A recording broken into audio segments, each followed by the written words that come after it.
नमस्कार, आजाद संवाद मीडिया में आपका स्वागत है। हम लोगों की आवाज़ रमेश पटेल।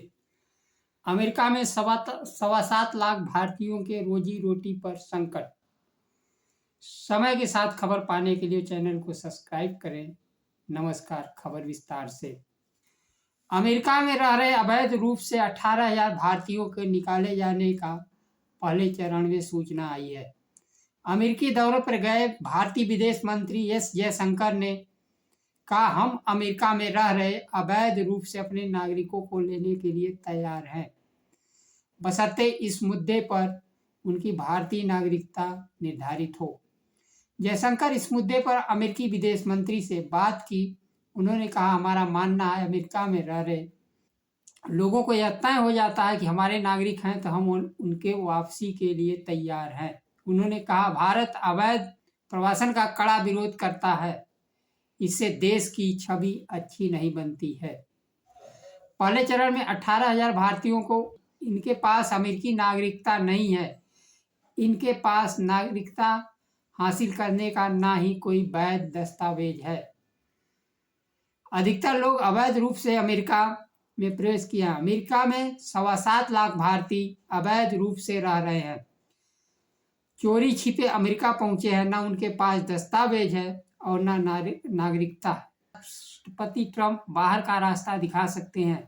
डंकी के रूप में ये लोग अमेरिका में प्रवेश किए हैं। वे बेहद मुश्किल हालात में रहते हैं, तय कीमत से आधी कीमत पर नौकरियां करते हैं। कोई टैक्सी ड्राइवर है, कोई मजदूर है, कोई कंस्ट्रक्शन में काम करता है। अब हालात और अंदेशे बन रहे हैं कि राष्ट्रपति ट्रंप इनको लौटा सकते हैं। 7.25 लाख लोग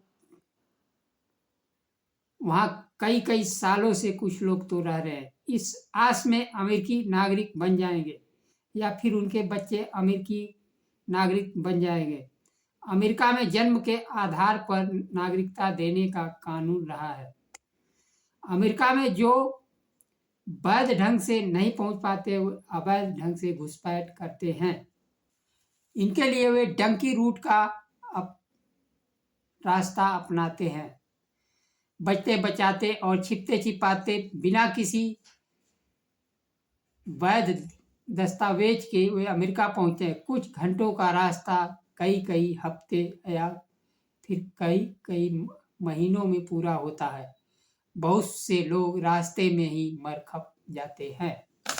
कुछ लोगों को वहां पहुंचाने वाले एजेंट ही धोखा दे देते हैं। सीमा पर गार्ड्स पकड़ ले तो वापस कर देते हैं या जेल में डालने का खतरा बना रहता है। दस्तावेज नहीं होने से उन्हें सीधे कोई काम नहीं मिल पाता है, बल्कि दलाल ही काम दिलवाते हैं।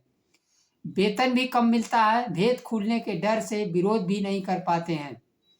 एक तरह से अवैध रूप से गए लोग समाज में अलग थलग रहते हैं। छिटपुट अपराध में अधिकारियों की पहली नज़र इन पर जाती है। उन्हें कानूनी मदद भी नहीं मिल पाती है जैसे आम नागरिकों को मिलती है। खुद अपराध का शिकार होने पर अपनी आवाज़ वे स्वयं भी नहीं उठा पाते हैं। जुर्म पर वे ज़्यादातर चुप रहना चाहते हैं क्योंकि उनका भेद खुल जाएगा कि वो वैध नागरिक नहीं है।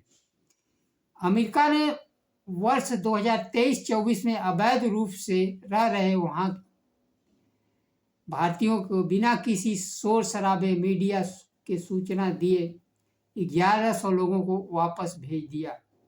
देश के विदेश मंत्री जयशंकर ने भारतीय नागरिकों को वापस लेने की बात स्वीकार तो करते हैं, लेकिन भारतीयों को देश में रोजगार या नौकरी देने की बात नहीं करते हैं, जबकि देश में बेरोजगारी का मार झेल रहा है।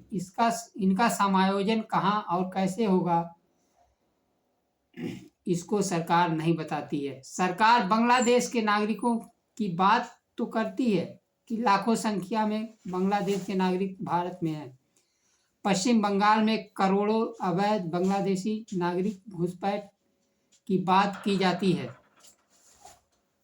भारत सरकार बांग्लादेशियों को निकालते वहां के प्रधानमंत्री शेख हसीना को शरण दे दी, लेकिन अमेरिका में भारतीय नागरिक निकाले जा रहे हैं और भारत सरकार प्रधानमंत्री वापस ले रहे हैं। नागरिकता संबंधी अमेरिकी नागरिक के फैसले के बाद वहां अफरा तफरी का माहौल है। वहां नागरिकता संबंधी कानून में बदलाव किया गया है, जिसमें जन्मजात नागरिकता के अधिकार को समाप्त कर दिया गया है,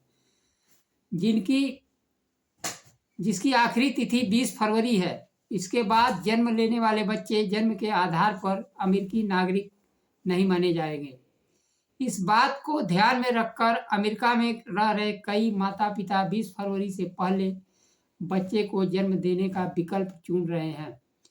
आमतौर पर बच्चे का जन्म 9 महीने में होता है, लेकिन 7वें, 8वें, 9वें महीने के बच्चों को 20 फरवरी से पहले जन्म देने के लिए अस्पताल में सर्जरी का सहारा ले रहे हैं, ताकि जन्म के अधिकार के तहत उन्हें अमेरिकी नागरिकता मिल सके। नमस्कार, आज के लिए बस इतना ही। जय संविधान।